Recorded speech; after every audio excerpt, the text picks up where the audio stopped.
I have something I need to tell you. If you feel like when you're doing your dream and you're prevailing towards your dream and you feel like it keeps kind of getting shut down, you feel like every time you're getting really close to succeeding, some money comes out that you didn't expect, an accident happens that you have to take care of, something eats up your time and you can't do it, something just negative happens against you, I want you to know you need to keep going.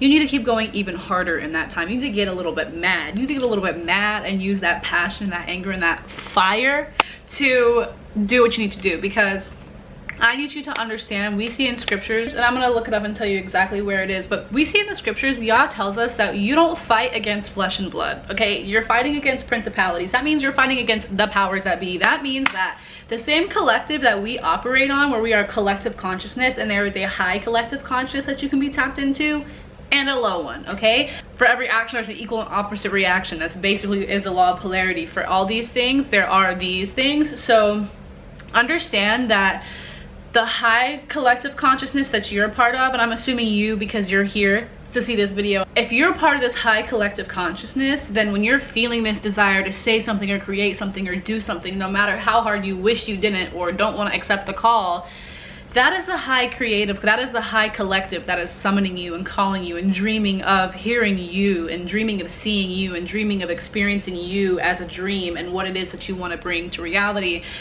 And in the same sense, there's also the negative that don't want that don't want people that speak up more or that are more authentic or that break out of the molds that we've been conditioned to be stuck in and spread the same fear or the same doubt or the same mindset to everybody else. There is that collective, that part of the consciousness as well.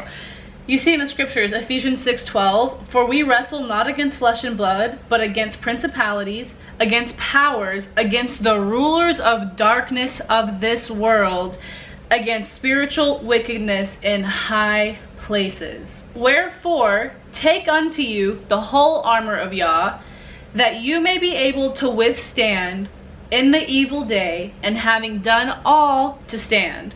Stand therefore, having your loins girt about with truth, having on the breastplate of righteousness, and your feet shod with the preparation of gospel of peace. Above all, taking the shield of faith, where you shall be able to quench all the fiery darts of wickedness. This is, I forget who writes Ephesians. I think it's Paul. Yeah.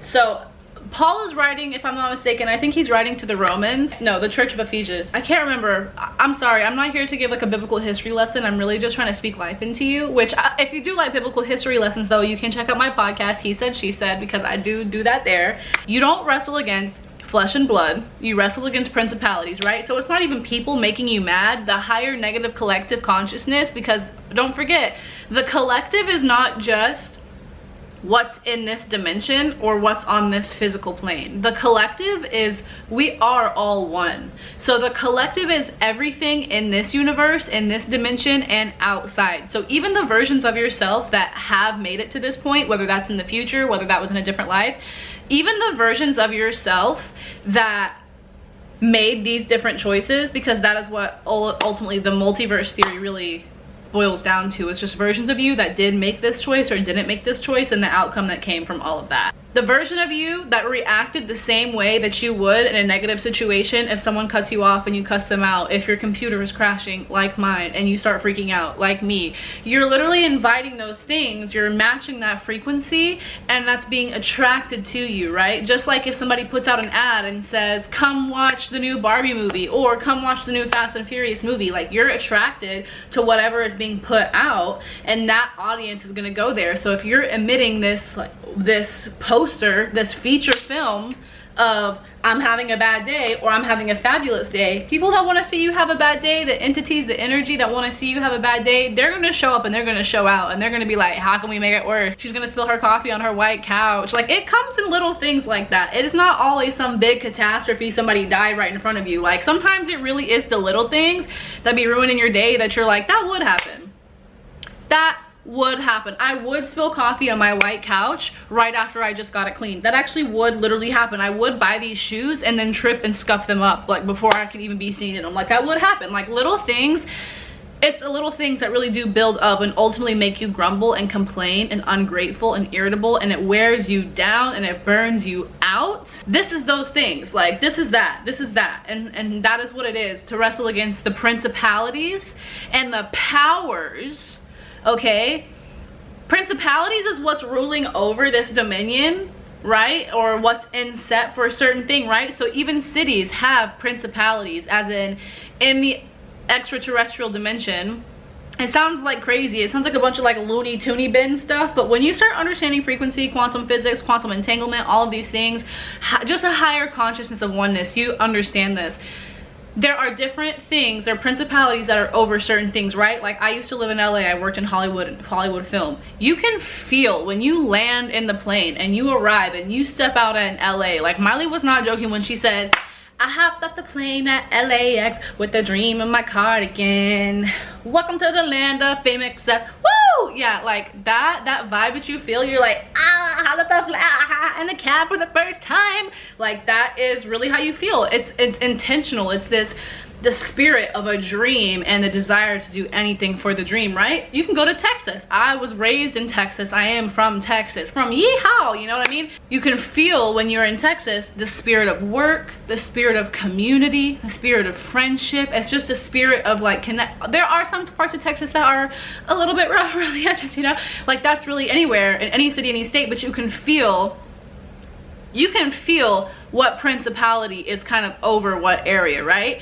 And then within that principality, the powers that are underneath that. So whatever's reigning over that, what's the power of who is operating within that state or within those communities or within that that societal group. Like, you know, that is a huge reason why some people too hate being in small towns. It's not just for the fact of I'm in a small town, there's nothing to do. It's the spirit that comes with it as well. The feeling of depression or feeling stuck or just this looming like settling for things. So I'm just saying, when you're at a point in your life that you feel like I'm really about to get here and then all these things start happening against you, it's telling you in the scripture how to stand against that, right? Like, gird your loins. That means like be ready. Like, be ready. When people would gird their loins, that means like, so literally men would be wearing a tunic, so it would go to their ankles, and for them to gird their loins meant that they were ready to square up. They literally would take their tunic and pull it behind them and tie it in a way that basically makes it where you're in shorts. Essentially, you're basically wearing a romper, bro. Like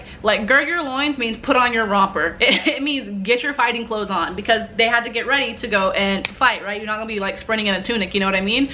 So could you imagine, like, any woman who's ever worn a maxi dress and you took a step a little too wide, you know how it like rebounds your legs like a rubber band? Like, could you imagine trying to fight like that? So it's telling you, get ready. It's telling you, guard with truth. So when you go and you fight with truth, because truth will set you free. Be in prayer, because again, you're against principalities. So you can fight in this physical realm, but in the spiritual realm, for something to represent you larger than who you are, you have to send up prayer into the heavens. And then the things that are in that dominion, it's like when you're a kid and somebody does something to you at school and you tell your parent, because you could hit them, but your parent could come in there and talk to them and tell a teacher, if you ever talk to my kid like that again, it's done, it's over for you. You know what I mean? Or like, if you have a bully on the playground and you're like, I'm telling my mom, like, you know what I mean? Like, you can do what you can do, but then you gotta let the higher ups know you gotta do what you gotta do, okay? That's what it is to send up prayer.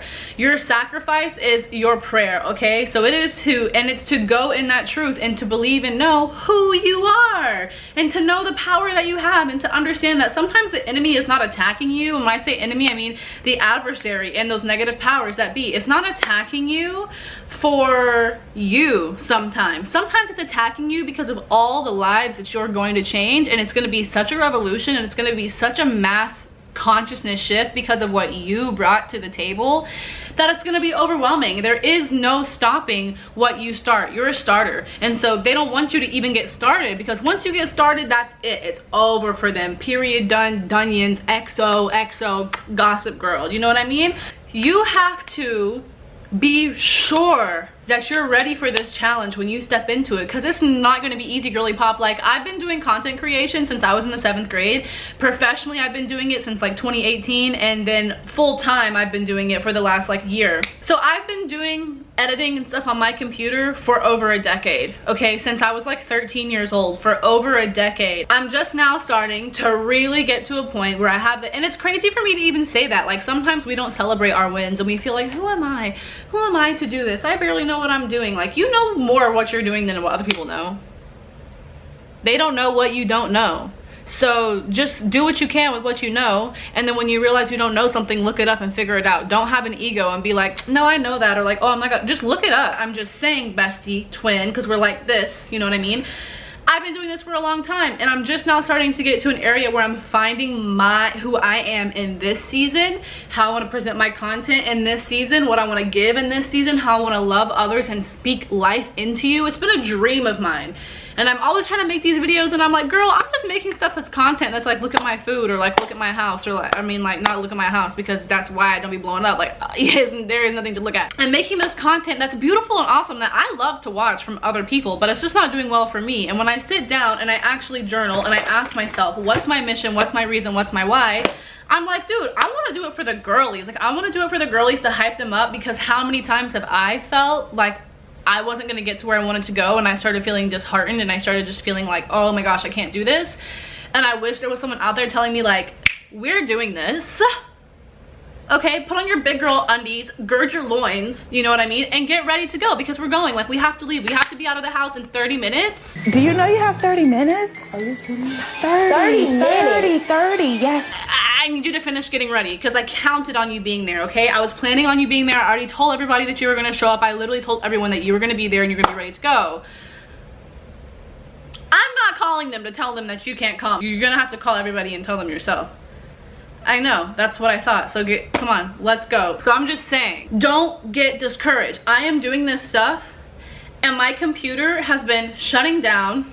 It has been randomly filling up with storage. I literally am deleting something from the trash, it's gone, and then 2 seconds later, it's literally back in the trash. My boyfriend is literally a software engineer. He's like he literally does code and builds websites and knows a butt ton about computers, and he's trying to help me figure it out, and he's like, something is a little wacky here. The point that I'm making is that there's gonna be things that continue to pop up the closer that you get to your dream, and you cannot, and I'm sharing this with you because I'm recognizing myself as doing it. I'm getting a little bit frazzled, and I'm reacting in old patterns that I would react in normally that I don't hardly ever react in now. And that's how I know I'm getting closer to where I'm supposed to go. That's what this whole, I didn't know what it meant when people were like, oh, Mercury retrograde. I'm like, Mercury and Gatorade, like that sounds poisonous. I'm really not into the new age stuff, so don't group me in here, girlies. Like, y'all might be very cool and all, but I'm just not with that kind of stuff.